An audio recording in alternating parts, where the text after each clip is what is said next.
Today's morning coffee, I'm going to be telling one of my infamous, I'm going to be telling one of my famous, I'm going to be telling one of my crazy, I'm going to be explaining one of my outrageous scenarios that I've been in being a male stripper. And I've been in several, by the way.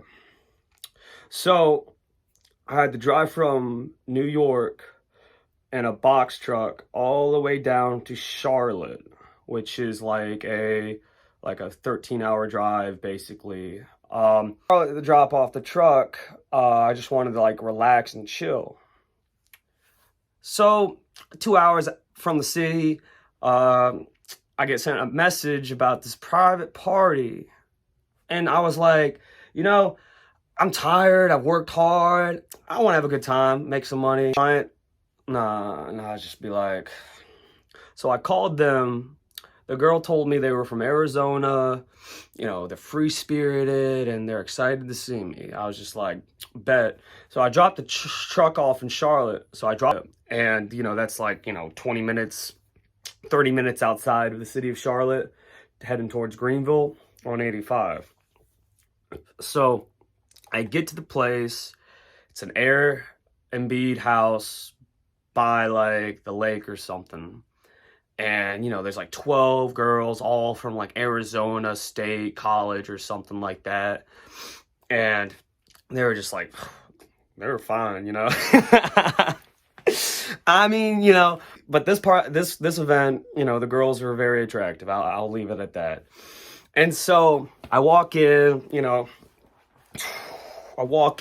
hold on. So, I knocked on the door, right? And I was like, hey, police, open up! And so they were throwing money at me, like old girl. So the girl let me in, and, I started dancing on the bride-to-be. It was good time. I started dancing, music. They're like, oh, take shots with us. So I was taking shots with them.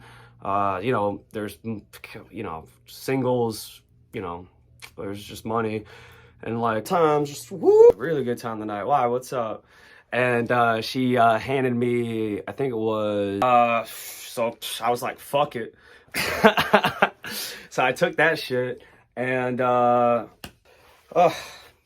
right, sweetie, that's much better. I didn't want to wear that fucking costume. That hat gets kind of like tight. So the most I ever did when I was doing my events is, I drink just a little bit and maybe smoke. That's about it.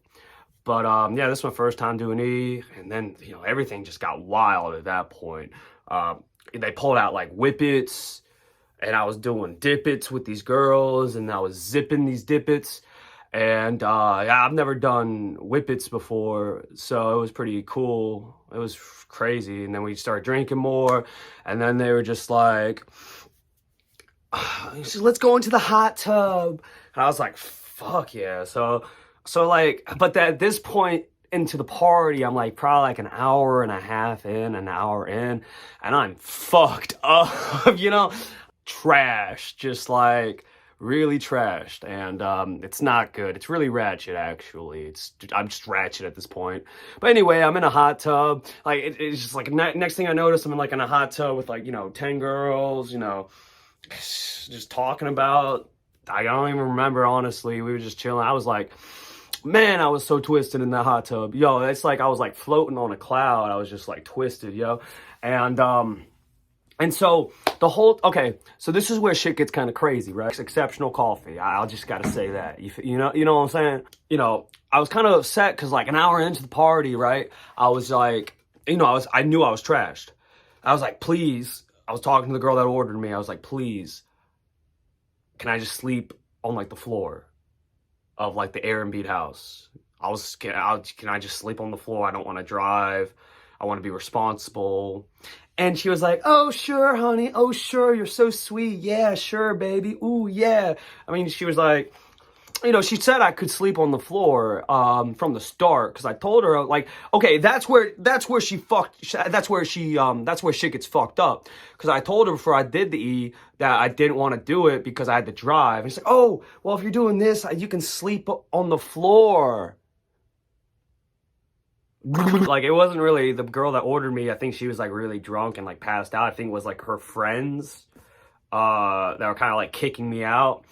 And I told her like, hey, you know, whoever ordered me, I don't even remember her name, whoever ordered me said I could stay on the floor. She told me that. And they weren't having it. So I was just like, fuck these bitches. And so, you know, I get my money, you know, I get my outfit, and I just walk to my car and I drive off. And this is where shit gets kind of stupid on my part. I should have just pulled over and just passed out in my whip. But I was just on some hot boy shit that night, you know? You know, I was probably going like 55, being modest, you know. You know, maybe 60, I don't know. I've passed out. So like, all I remember after that was waking up.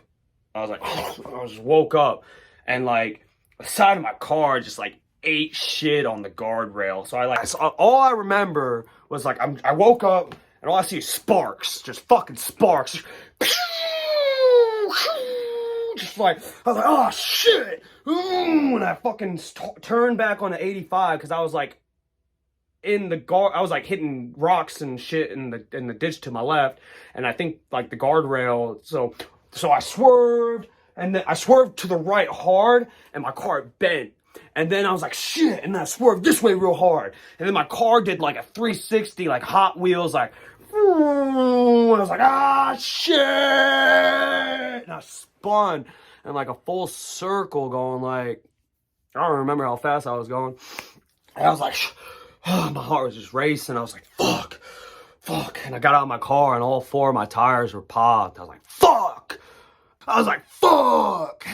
And so like, I was like, shit, how the fuck am I going to get out of here? And so like, by the grace of God, like there was like an exit, like literally like right there. I was able to like on all 4 rims, just like go there, and I just passed out into a gas station. I passed out. It was probably like 4 o'clock in the morning, something like that, when I was like, you know, gonna happen. And you know, the next thing I know is I woke up the next morning, fucked up, and I was just I woke up to a guy that opened my door up, and I was just like, no guy, because I was like at the gas station right when it opened, with no tires and just a fucked up car. And so the tow guy was just like shaking his head at me because I think he knew I was like fucked up and I got away with it. So yeah, moral of this crazy stripper story is just drink responsibly, you know? Just drink responsibly, and stick to 2 pots of coffee. And, you know, I've already had 1 pot of coffee and I'm drinking this. So like, don't overdrink coffee, because it's just not responsible. You know, you could put other people's lives at risk and stuff like that when you drink too much coffee. So just drink responsibly and all that. So today's morning coffee, again, was in your fucking car. That's the reality of it. And you know, thank God I'm not dead. You know, I mean, thank you. I'm just like, I'm not dead, you know. I'm just like, you know, I should be dead, because I was just like, I don't even think I was wearing a seatbelt when that fucking shit happened. I don't remember. Anyway, everyone, thanks for tuning in. If you like my content and you enjoy hearing my crazy ass talk, please like and subscribe to my channel. Also, if you need a male stripper for your bridal party, please visit the website in the description below, and see you guys next time. Deuces.